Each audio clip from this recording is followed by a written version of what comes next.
আর আমার মাও কালকে কাজের বাড়ি থেকে বাড়ি আসেনি আর আমাকে কোনো গিফটও দেয়নি।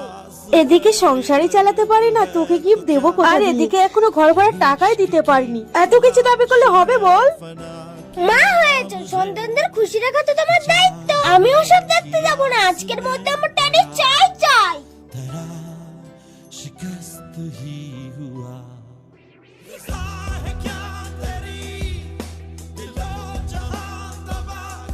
ডিম বিক্রি করে যে টাকাগুলো হয়েছে এতে তো একটা ট্যাডিও হবে না, আমাকে অন্য কিছু উপায় বার করতে হবে।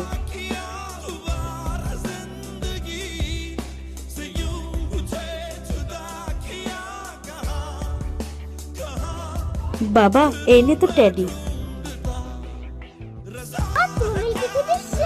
হ্যাঁ বাবা, সন্তানদের চাহিদা পূরণ করতে পারলে সব বাবা মাই সেরা হয়।